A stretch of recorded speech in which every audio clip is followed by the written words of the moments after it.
Let's speak to Chris Grollnek now, retired police detective corporal and an active shooter prevention expert. It's great to have you on the BBC. What will authorities, do you think, be looking at now as this investigation and actually as this search for the suspect continues to unfold? Thank you for having me. Again, these situations are critical to unfold as rapidly as they do for the police to respond as well as they did. And bravo to the local police officers there that found themselves on scene within minutes, as the colonel just said.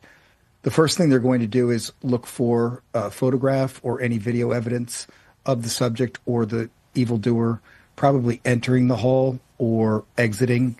And the key piece of information that's going to come is probably going to come from someone that doesn't even realize they have something. They saw something suspicious. They saw someone who matched the description, and they'll be able to respond to that type of information.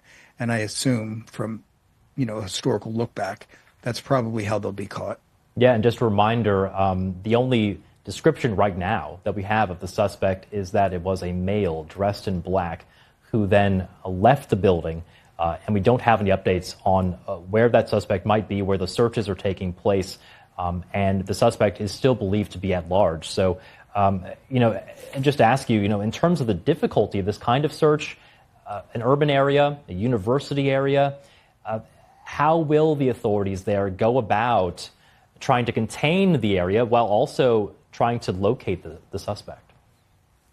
This is the hard part about these interviews because there is no good answer. There's no best guess.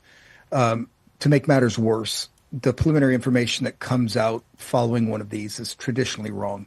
The information is traditionally wrong. So to just narrow in on anyone wearing black that is a male subject would be naive. And I do not expect the police would do that. I mean, that'll be the top of their priority, but they'll realize as well as they already did that someone reported that the suspect was in custody. That turned out not to be factually accurate.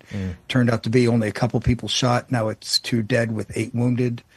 These are tragic, right? And we end up talking about these victims as inanimate objects, but their families are at home. And if we don't start focusing on prevention, not just response, and I just listened to the press conference, the local police department's doing exceptional. They've been doing all the right things. They're training for when these things happen.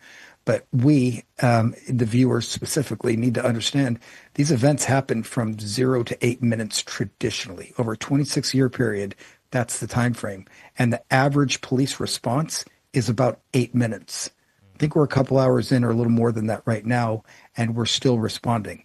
So the best outcome for these things would be to prevent them in whole. And yes, there's ways to do that. Yeah, just on that initial report that a suspect had been in custody, we're hearing now from local police, this is their latest update, confirming that, in fact, briefly, they had a suspect in custody, but it quickly became apparent that that person was not at all involved in the shooting.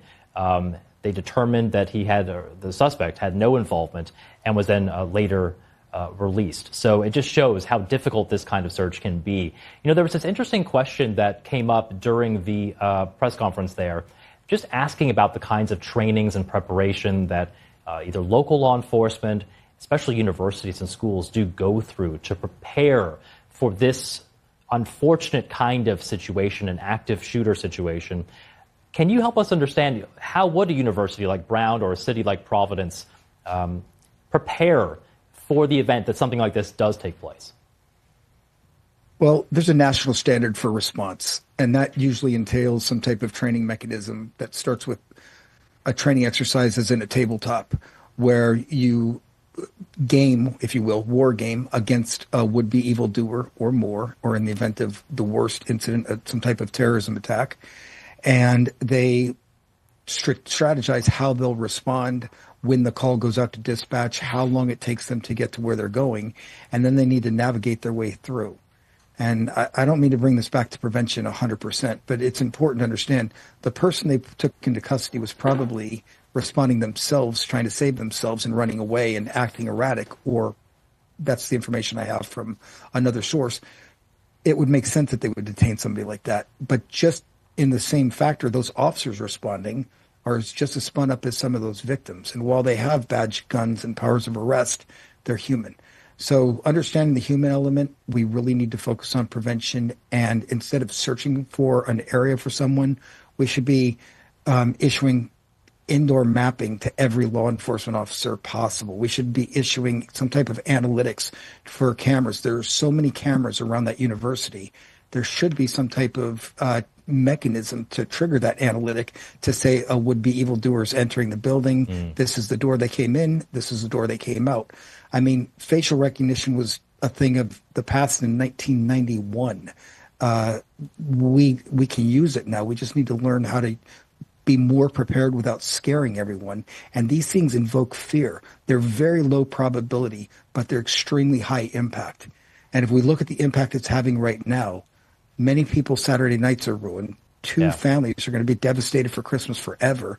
And the 8 victims that are wounded, and we're praying for their survival, they'll be affected forever, as well as everybody right now sheltering in place, hoping that someone's going to catch somebody and give them news. Yeah, this is not how students there at Brown University obviously wanted to spend their Saturday evening when they should be studying or taking finals, and families getting ready for the Christmas holidays. This is obviously just such a tragic situation there.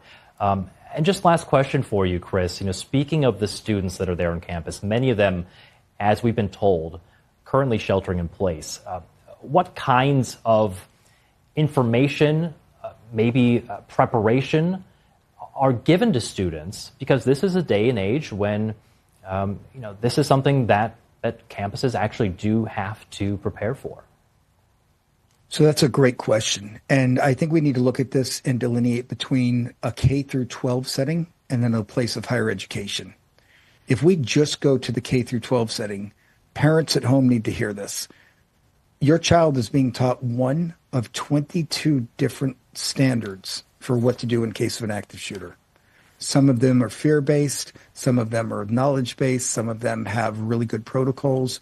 Others, they treat them like would-be fire alarms, where most of us around the country would still sit at our desk to really find out if it's a fire alarm.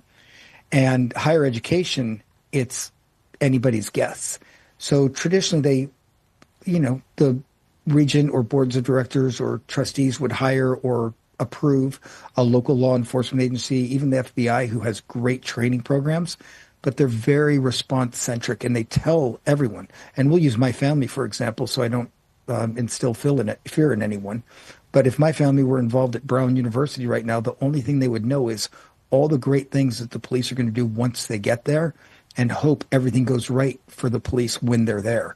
And we can see now the police are doing an exceptional job. We probably need more. However, you cannot respond your way out of this problem. Imagine not putting fire prevention standards in place 70 years ago. We'd still have people dying in school fires, but frankly, we don't.